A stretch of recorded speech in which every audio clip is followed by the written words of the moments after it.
بسم الله والصلاة والسلام على رسول الله. ازيكم يا حبايبي؟ عاملين ايه؟ يا رب تكونوا بخير وصحة وسعادة وهنا. اللي ما عملتش بسكوت ومشمر كمامها كده وتجيب نص كيلو وتعمل بتجربة ام اسلام، اقسم بالله ما هتبطلي تعمليه. بسكوت في منتهى الجمال، اكنه ريشة، خفيف جدا ومقرمش وطري في نفس الوقت، حاجة كده ما اقولكمش. جميل جمال. بصوا سوايا يا ولاد، انا مسويه في البيت حاجة كده سكر. بنص كيلو دي هتعملي كمية جميلة جدا وهتفرحي ولادك. ربنا يرضي كل مشتاق يا رب، وباذن الله باذن الله تحققوا كل ما بتتمنوه، وربنا يفرح قلوبكم ويسعدكم ويرضيكم ويكبر خاطركم، وتكونوا طلعتوا من رمضان باذن الله كسبانين رضا ربنا، وربنا يتقبل مننا صالح الاعمال. بصوا يا حبايب قلبي، بسكوت جميل كده. انا كاتمه الصوت، كنت بسجل عشان احفادي جنبي عاملين دوشه. ربنا يرضي كل مشتاق ويفرح قلب كل حزين ويجبر خاطر كل مكروب ويفك كربه يا رب، اللهم امين. يا حبايبي عاملين ايه؟ يا رب تكونوا بخير وصحه وسعاده وهنا. مسلم جاي تقول لكم في الله بحبكم. هتعمل لنا يا مسلم بسكوت العيد، ما احنا بقى في ايام العيد وعايزين نعمل النواعم بحاجات جميله جدا. بسكوت الخلاط، اللي ما عندهاش مضرب ما عندهاش حجه، مش هنقول لازم مضرب ولا يدوي ولا الخلاط، زي الكيكه بالظبط. حاجات كلها موجوده في البيت سهله وبسيطه، وباذن الله هتبقى بسيطه عليكم وعلينا. وهنسمي الله ونصلي على الرسول ونشوف مسلم عملت البسكوت ازاي.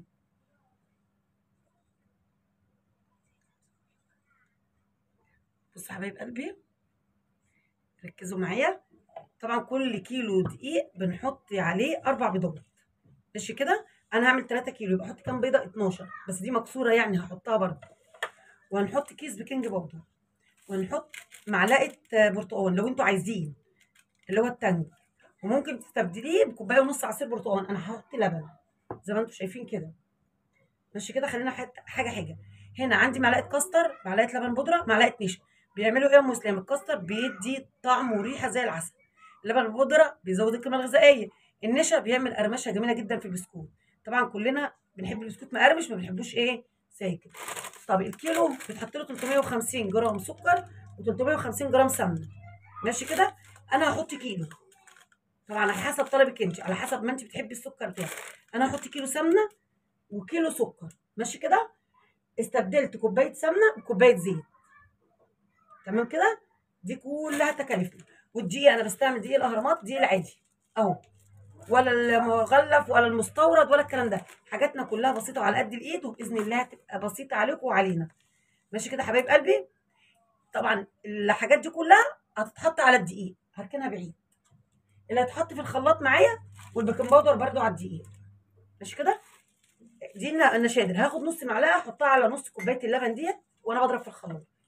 يبقى ايه اللي هيتحط في الخلاط؟ البيض، السمنه، السكر، البيكنج باودر، الفانيليا، التانج، معلش سامحوني انا مهيسه. اللي هيتحط في الخلاط البيض والسكر والسمنه والفانيليا والتانج. باقي المواد دي بقى هنحطها فين؟ في الطبق مع العجين، ماشي يا حبايب قلبي. هنسمي الله يلا ونصلي على الرسول. هنسمي الله بقى ونصلي على الرسول يا اولاد، ونشوف المسلمه تعمل ايه.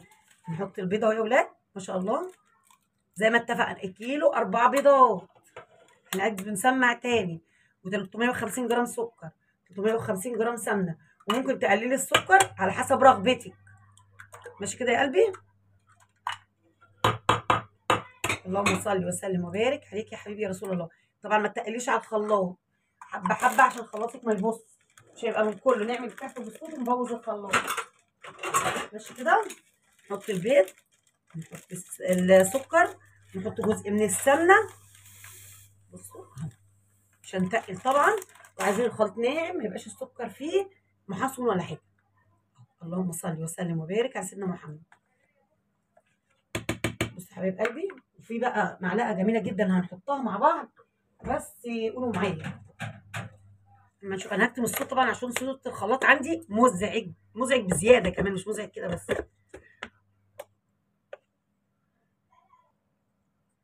بصوا هنا الخلاط بيمشي بالعافيه، ماشي. هزود حبه لبن كده زي ما انتم شايفين. لبن، خدت حبه لبن، استنى عشان الكاميرا مش موضحه اهو. احط شويه لبن عشان يمشي معايا بسهوله يعني. بص اللبن خلى الخلاط يمشي بسهوله، مبقاش فيها مشكله. بص حبايب قلبي، الخليط زي ما انتم شايفينه اهو. هفضي في طبق العجين اللي هعجن فيه، بص كده ايه. لسه بقى برضه هنعمل نفس العمله وهنحط بقى الفانيليا مع الخليط ماشي كده. هنحط معلقه خل يا ولاد، خل بيدي هشاشه جميله للبسكوت جدا، زي ما بنحطه للكيكه والكلام ده. هتقولي طعم الخل بيبان يا مسلم؟ لا والله طعم الخل ما بيبانش خالص نهائي، يعني ما تخافيش من اي حاجه. اللهم صل وسلم وبارك عليك يا حبيبي رسول الله. صلوا على الحبيب عشان قلب الطبيعه يا جماعه. دي الفانيليا يا ولاد اهي، عندك سايله وعايزه تحطيها زي الفل، مفيش حاجه تقف قدامك باذن الله. وهنا التانج اهو زي ما انتم شايفين. طبعا اللي بيحبوا البرتقال عايزين يزودوا عن معلقه مفيش مشكله. بس حبايب قلبي كده عشان تضرب في الخلاط، عشان تضمني ان مفيش حبيبات لسه ما اتضربتش. السكر اهو ماشي. وهنحط نص كوبايه اللبن التانيه زي ما انتم شايفين، وهنحط السمن مفيهاش اي افتكاسات ولا اي حاجه خالص اهي. طبعا عشان ما نتقلش على الخلاط بتحطي كميات بسيطه وتطحني، ان شاء الله تطحني 4 مرات وتطحني 5 مرات. بصي ما تشوفش هيقع منك، المهم ما تبوظيش دنيتك. بصوا حبايب قلبي لما حطيت التانج البرتقاني اللون عامل ازاي، يا رب الكاميرا تكون موضحه. برده هفضي في الطبق زي ما انتم شايفين كده لحد ما اخلص اخر حبه. كسر برده البيض الباقي كده. خدنا برده، عايزين نكرر تاني، التكرار يعلم الشطار. الكيلو 4 بيضات، 350 سمنه، 350 سكر، وممكن تقللي السكر ما تقلليش السمنه، وممكن السمنه يعني مج ونص سمنه، نص سمنه ونص زيت ماشي، كله سمنه ماشي، لكن كله زيت ما يستحبش. وانت براحتك برضه، كل واحد على حسب امكانياته وظروفه. نحط السكر ده عشان اخر حبه، ربنا المستعان باذن الله. هنا بقى هوريكم بس ايه الاول ما نطحن، عشان انا هحط حاجه اخر حاجه النشاد.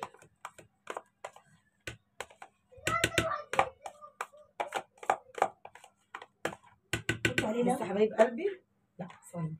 بصوا يا حبايب قلبي، هنحط كوبايه الزيت برده اهي ماشي كده. هنطحن شويه ونحط معلقه الخل.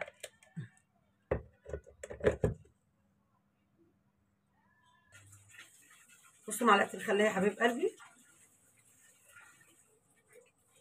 اللهم صل وسلم وبارك على سيدنا محمد.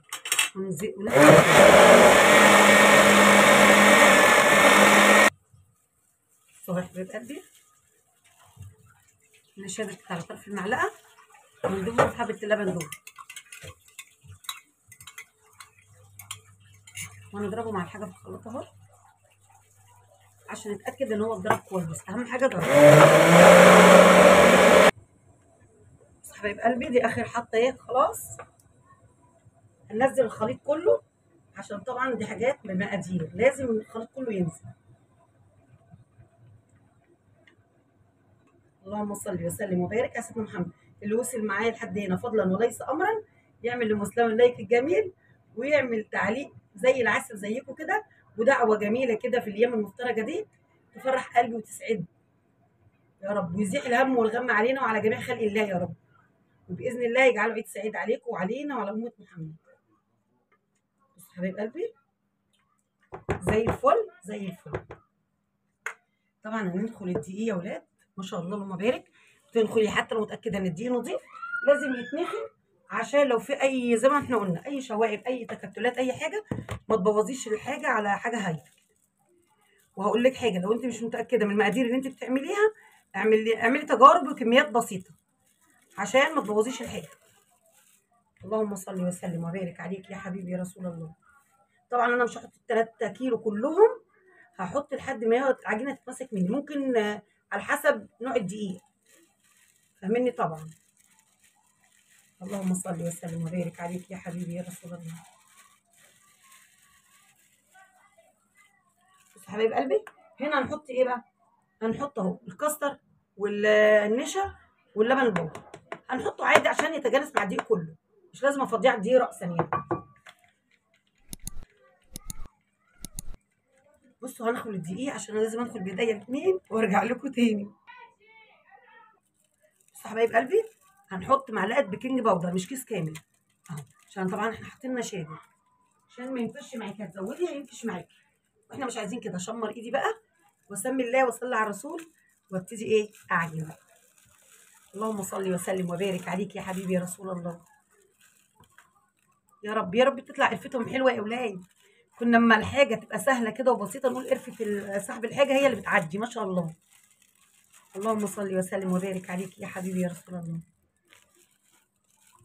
طبعا هعمل معاكم بالام وهعمل معاكم بالمكنه، بس هتشوفونا بقى واحنا قاعدين على الطبليه بتاعتنا بقى زي زمان.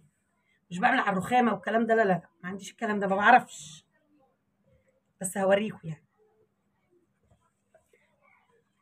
اللهم صل وسلم وبارك على سيدنا محمد. هحتاج دقيق اصلا. طبعا احنا متفقين بنلف بس العجينه، مش بنلت ولا نعجن عشان ما اعملش فيها عرق.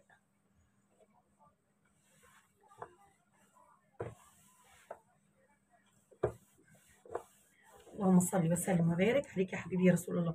وما تيجي تشوفي العجينه ما تشوفهاش بايديك الملزقه دي، اكيد هيفضل ملزقه. شوفيها بايدك النظيفه كده.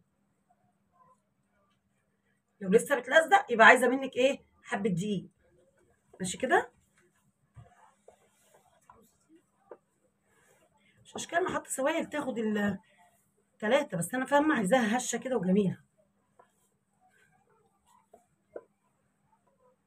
هاتي حبه دقيق تاني يا بس نصره كده.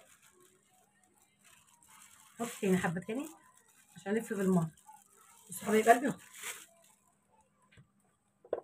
بس برضه لاحظي ان انت ما تزوديش دقيق وتبالغي فيه. باذن الله يا رب يجعل قرفتهم حلوه كده وجميله. ما شاء الله اللهم بارك. اهو الدقيق دوت من التلاته. بصوا ده لسه فايضه اهو، يعني ما حطيتش دقيق زياده عن التلاته. المقادير دي تاخد التلاته، تاخد اقل من التلاته شويه.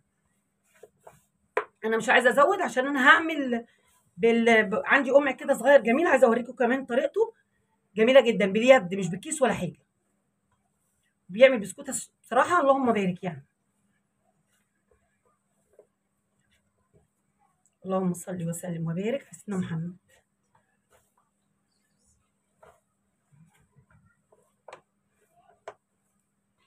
انا كده من وجهه نظري مش عايزه دقيق تاني، من يامت انا مش عايزه دقيق تاني، من يامتكم انتوا براحتكم، بس انا كده عايزاها ما شاء الله كده. وهجرب قدامكم دلوقتي، هغسل ايديا طبعا وهجيب الصينيه واجرب قدامكم. مش حبايب قلبي، هغسل ايدي وارجع لكم. بصوا حبايب قلبي، فرحه العيد بقى واولادك واحفادك حواليك. العيد فرحه.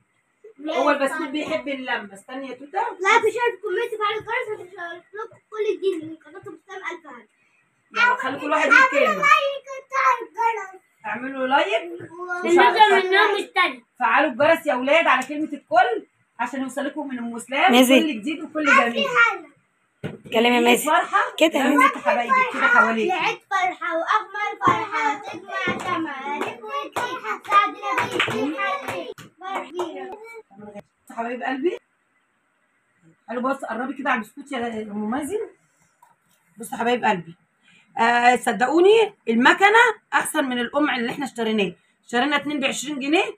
طلع البسكوته عامله زي ما شاء الله بتاع غزل البنات اللي كنا بنلبسه يا ولاد في البلاقات ده. رايك تيتا.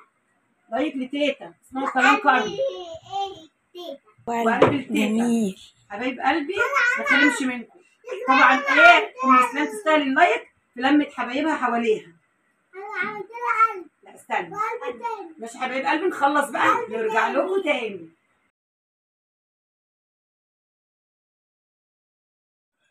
حبايب قلبي رجعنا لكم تاني عشان نوريكم. خلاص عملنا البسكوت وزي الفل.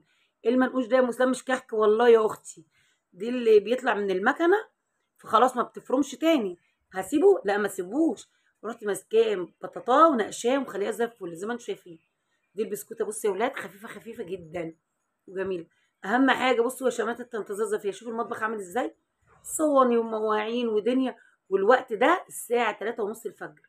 كنت خلاص بجد اقسم بالله العلي العظيم من 9:30 لحد 3:30 الفجر وانا مش قادره. 9:30 الصبح الحمد لله. بس انا سويته وخلصت زي الفل. محدش يقول لي احمر ليه يا ام اسلام، احنا بنحبه كده. احنا بنحبه كده والله يا ولاد. اللي ما بيحبوش كده يخلي النار يعني ايه، يفتح اللون شويه. احنا بنحبه كده ما شاء الله بقى. طبعا وانا واقفه بسوي مسكت المواعين والصواني والدنيا. بصوا المطبخ فله فله، خليت بصوا الميكروويف خلاص طفيته وغطيته. التوستر عشان محدش يقول الميكروويف، انا طلعت على كده. الفرن غطيته وخليت الدنيا زي الفل. بصوا بقى بوريكم اضاءة رمضان في الاخر.